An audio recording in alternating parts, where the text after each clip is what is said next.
In this simple video tutorial, I'm going to share with you how you can change my eyes only passcode on Snapchat. You can simply change my eyes only passcode in just few simple steps.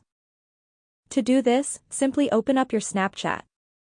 Head into your Snapchat memories.